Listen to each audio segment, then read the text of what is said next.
Truck एक छोटा बच्चा चला रहा था। ये नक्शा स्लम्बरलैंड का है। अगर तुम्हें कुछ भी हो गया तो इसकी जिम्मेदार तुम खुद होगी। हमें एक छोटी बच्ची नीमो को दिखाया जाता है जो अपने डैड के साथ एक छोटी सी आइलैंड पर लाइट हाउस में रहा करती थी। उनका घर एक लाइट हाउस था। नीमो इस जगह को बहुत पसंद करती थी। एक दिन नीमो के डैड उसे कहते हैं कि अगर तुम मेरे एक सवाल का सही जवाब दो तो मैं तुम्हें इस लाइट हाउस की चाबियां दे दूंगा। उसके डैड उससे पूछते हैं कि लाइट हाउस क्यों बना जाता है। तब नीमो जवाब देती है कि शिप्स की डायरेक्शन पता करने के लिए, उनको सही रास्ता बताने के लिए और मुसीबत में उनकी मदद हो सके। नीमो के डैड कहते हैं कि बेटा अभी ये सही जवाब नहीं है। जिस दिन तुम मुझे सही से इस बात का जवाब दोगी यहाँ की चाबियां मैं तुम्हें दे दूंगा। रात को डैड उसे कहानी सुनाते हैं कि एक दिन मैं और मेरा दोस्त समंदर में चमकीले मोती ढूंढने गए थे, पर तूफान में कहीं पर मेरा दोस्त गुम हो गया। फिर मुझे नहीं पता कि वो कहाँ गया। नीमो अपने डैड की कहानी को बहुत ही गौर से सुन रही थी। तभी उसके डैड को मैसेज मिलता है कि समंदर में तूफान आ गया है, इसीलिए उन्हें अभी काम पर आना होगा। नीमो के डैड अपने काम पर निकल जाते हैं। आधी रात को जब नीमो सो रही थी तो उसकी आंख खुल जाती है क्योंकि उनका छोटा सा आइलैंड सुनामी तूफान की लपेट में आ गया था और लाइट हाउस में भी पानी आ चुका था। नीमो उस पानी में डूब जाती है। वो अपने डैड को देखती है। जब ये उनकी तरफ जाने लगती है तभी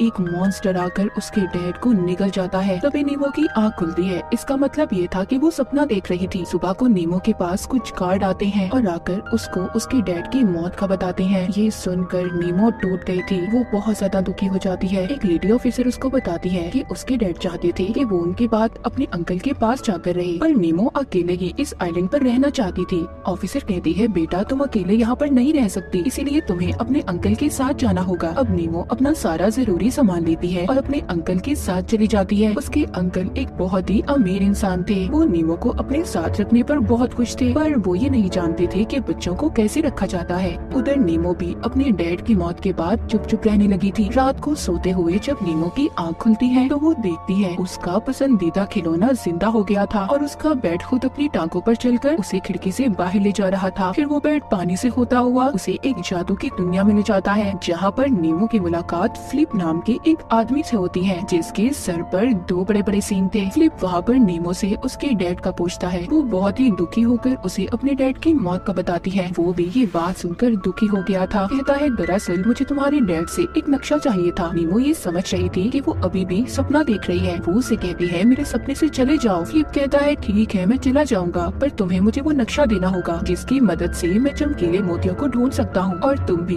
उसकी मदद से एक ऐसी दुनिया में जा सकती हो जिसका नाम स्लम्बरलैंड है, जहाँ पर हर विश ख्वाहिश पूरी होती है और तुम वहाँ जाकर अपने डैड से भी मिल सकती हो। नीमो ये सुनकर खुश हो जाती है। अब फ्लिप उसको ये कहकर उसकी असल दुनिया में भेज देता है कि जाओ जाकर नक्शा ढूंढो और नीमो अपनी सपनों की दुनिया से असल दुनिया में जाग जाती है। अगले दिन उसके अंकल उसका एडमिशन करवाने उसे स्कूल लेकर जाते हैं जहाँ पर उनकी मुलाकात स्कूल के टीचर से होती है। वो कहती है आप फिक्र नहीं करें, मैं नीमो का ख्याल बहुत अच्छे से रखूंगी। वो नीमो को लेकर क्लास में जाती है और सब बच्चों से मिलवाती है। वहाँ पर नीमो की दोस्ती एक लड़के से होती है जो उसका बहुत अच्छा दोस्त बन गया था। वो उसको भी अपने डैड के बारे में भी बताती है। रात को नीमो के अंकल उसे दरवाजे का लॉक खोलना भी सिखाते हैं। असल में उनका बिजनेस दरवाजों के लॉक्स बनाने का था। रात को दोबारा से नीमो का खिलौना जिंदा हो गया था। उसके डैड का नक्शा भी उसे मिल जाता है। अगली सुबह जब नीमो स्कूल जाती है तो वो अपने अंकल के फोन से स्कूल में एब्सेंट लगवाकर स्कूल के ऐसे हिस्से में चली जाती है जहाँ पर जाना मना था। वहाँ पर जाकर कपड़े बदलती है और वहीं पर अपने खिलौने को लेकर सो जाती है। दोबारा से सपने में जाते ही वो फ्लिप को नक्शा दे देती है, पर वो नक्शा लेते ही उसकी मदद करने से मना कर देता है। कहता है यहाँ से जाओ, मैं तुम्हारी कोई मदद नहीं कर सकता। पर नीमो वापस नहीं जाना चाहती थी। कहती है कुछ भी हो जाए मैं तुम्हारे साथ जाऊंगी, मैं अपने डैड से मिलना चाहती हूँ। फ्लिप कहता है ठीक है तुम मेरे साथ जा सकती हो, पर इस दौरान अगर तुम्हें कुछ भी हो गया तो इसकी जिम्मेदार तुम खुद होगी।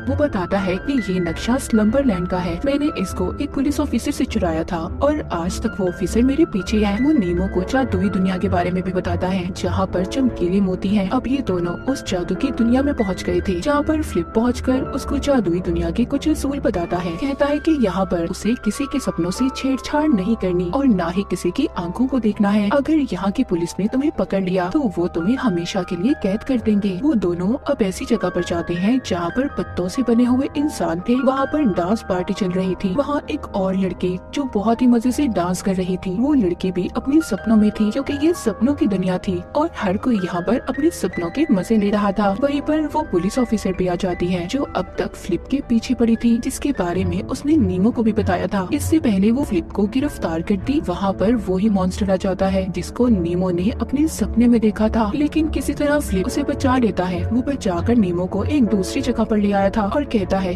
ये सब तुम्हारी वजह से हुआ है, तुम्हारे सपने की वजह से वो मॉन्स्टर यहाँ पर आया है। तभी नीमो को कुछ होने लगता है और वो सपनों की दुनिया से गायब होकर असल दुनिया में आ जाती है। उसकी नींद से आँख खुल गई थी। उसके अंकल अब उसे स्कूल से लेने आते हैं। उसको साथ ले जाकर वो उसे एक बोट कश्ती तोहफे में देते हैं, पर वो कहती है मुझे ये नहीं चाहिए, आप इसको अपने पास ही रखें। वो लेने से इनकार कर देती है। रात को उसके अंकल उसे समझाते हैं कि तुम्हारे डैड के जाने से तुम्हारी जिंदगी खत्म नहीं हुई, तुम्हें तो अभी अपनी जिंदगी को और जीना है। पर नीमो अपने डैड की मौत के सदमे से अभी भी बाहर नहीं आई थी। वो जब सोने जाती है तो उसे नींद भी नहीं आती। उसके अंकल उसके पास आते हैं और उसको कहानी सुनाते हैं। कहानी सुनते ही नीमो सो गई थी और फिर से वो अपने सपनों की दुनिया में चली जाती है, जहाँ पर फ्लिप उससे अब उसके डैड का नक्शा ले लेता है और कहता है अब तुम जाओ यहाँ से अपने घर। नीमो कहती है मैं यहाँ से नहीं जाऊंगी, मेरा कोई घर नहीं है, मुझे तो बस अपने डैड से मिलना है। फ्लिप कहता है तुम अभी डरी हुई हो, बुरे सपने तुम्हारा पीछा कर रहे हैं। लेकिन नीमो अपना सफर जारी रखना चाहती थी। वो फ्लिप से पूछती है तुम असल दुनिया में क्या हो, जिस पर वो बोलता है मैं नहीं जानता मैं कौन हूँ और असल दुनिया में मैं अब तक जागा भी नहीं हूँ। अब ये यहाँ से आगे जाने के लिए एक ट्रक में चढ़ते हैं, क्योंकि फिर से वो पुलिस ऑफिसर इनका पीछा कर रही थी। ये ट्रक की आगे वाली सीट पर बैठ जाते हैं। तभी ये देखते हैं कि वो ट्रक एक छोटा बच्चा चला रहा था। वो ट्रक उस बच्चे से नहीं संभलता। ये सभी पानी में गिर गए थे। ये लोग ऑफिसर से तो बच जाते हैं, पर अब ये डूब रहे थे। ये किसी तरह खुद को बचाते हैं और एक बाथरूम के रास्ते से बच निकलते हैं। फ्लिप और नीमो को इस एडवेंचर में बहुत ही मजा आ रहा था, पर पुलिस ऑफिसर यहाँ पर भी पहुँच गई थी। वो एक गन से दोनों को शूट करती है, जिससे वो मरते तो नहीं पर फंस जाते हैं। वो दोनों अब आहिस्ता आहिस्ता चल रहे थे। पुलिस ऑफिसर फ्लिप से कहती है मेरी उम्र 116 हो चुकी है, मुझे तो अब रिटायर भी हो जाना चाहिए, लेकिन तुम्हारी वजह से मैं इस सपनों की दुनिया में फंस चुकी हूँ। वो उससे नक्शा मांगती है जो फ्लिप के पास नहीं था। वो पुलिस ऑफिसर उससे कहती है ये सब तुम इसलिए कर रहे हो क्योंकि असल दुनिया में तुम्हारी कोई परवाह नहीं करता, इसीलिए तुम नींद से नहीं उठते। वो अब दोनों को जेल में बंद कर देती है। ऑफिसर के जाने के बाद फ्लिप नीमो से कहता है कि ये सच बोल रही है, पर अब मैं भी जागना चाहता हूँ, पर मैं ये भूल गया हूँ कि मैं कौन हूँ। लेकिन क्या पता शायद स्लम्बरलैंड जाकर मुझे सब याद आ जाए। इसके बाद पुलिस ऑफिसर दोबारा से जेल में आती है और नीमो को अपने साथ ले जाती है। कहती है तुम्हारे पास दो रास्ते हैं, या तो तुम अपनी दुनिया में वापस चली जाओ या फिर हमेशा के लिए फ्लिप के साथ जेल में कैद रहो। जिस पर नीमो से कहती है मुझे तो बस अपने डैड से मिलना है। पुलिस ऑफिसर कहती है तुम्हें अब आगे बढ़ना होगा, तुम्हें अपनी असल दुनिया में जागना होगा, वरना ये बुरे सपने तुम्हारा पीछा करते रहेंगे। और जिसके बाद नीमो असल दुनिया में जाग जाती है। वो अपने अंकल के पास जाती है और रोकर कहती है मुझे अपने डैड की याद आ रही है।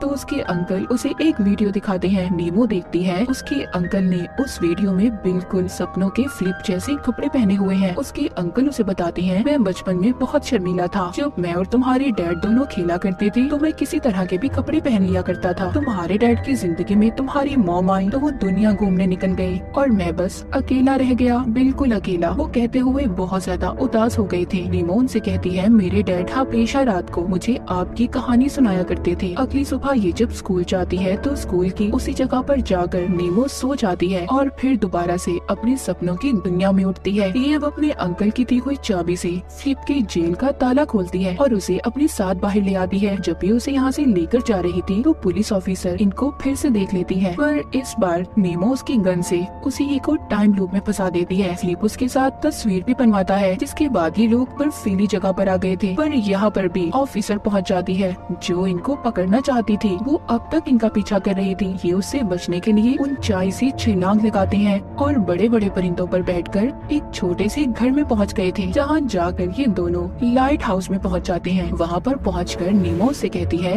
मैं जानती हूँ तुम कौन हो, तुम मेरे अंकल फ्लिप हो। तभी असल दुनिया में नीमो को उसकी टीचर जगा देती है। वो अब उसके अंकल को बुलाकर उससे पूछती है कि तुम वहाँ पर क्या कर रही थी। ये सब बातें सुनकर नीमो के अंकल भी उससे बहुत नाराज हो गए थे। वो घर जाकर नीमो को कहते हैं मैं समझ सोच रहा था कि तुम स्कूल जाकर अच्छे दोस्त बनाओगी, पर तुम तो वहाँ पर पढ़ने ही नहीं जाती थी। तुम सबसे झूठ बोल रही थी। उस रात बहुत तेज बारिश हो रही थी। नीमो गुस्से में अब अपने अंकल की दी हुई कश्ती में बैठकर चली जाती है। वो लाइट हाउस की तरफ जा रही थी और जाते हुए कश्ती में सो जाती है। बाद में वो खुद को समंदर में पाती है। जैसा कि नीमो के डैड ने कहा था कि समंदर के नीचे एक बहुत बड़ा सुराग है। वो अब उसी तरफ जा रही थी। उधर सपनों के फ्लिप को भी पता चल जाता है कि छोटी प्रिंसेस ख्वाबों के समंदर में गई है। जैसा कि फ्लिप ने बताया था चमकीले मोतियों के बारे में, ये अब उसे ढूंढ लेती है और एक हाथ में भी पकड़ लेती है। तभी वहाँ पर मॉन्स्टर आ गया था, पर फ्लिप आकर एक प्लेन की मदद से उसे बचा लेता है। लेकिन वो मॉन्स्टर अभी भी उनके पीछे था, जिससे उनका प्लेन तबाह हो जाता है। वो मॉन्स्टर अब आहिस्ता आहिस्ता सपनों में सब लोगों को मार रहा था, इसीलिए सब अपनी असल दुनिया में जागने लगे थे। उधर असल दुनिया में नीमो के अंकल उसे ढूंढ रहे थे। सपनों की दुनिया में स्लम्बरलैंड पहुंचने से पहले नीमो की हालत खराब हो रही थी, क्योंकि जिस कश्ती पर वो थी असल दुनिया में वो पानी में डूब रही थी। उसके हाथ से मोती भी गिर जाता है और सपनों की दुनिया में मॉन्स्टर आकर फ्लिप को पकड़ लेता है। अब जब सपनों की दुनिया वाला फ्लिप मर चुका था, तो असल दुनिया के फ्लिप को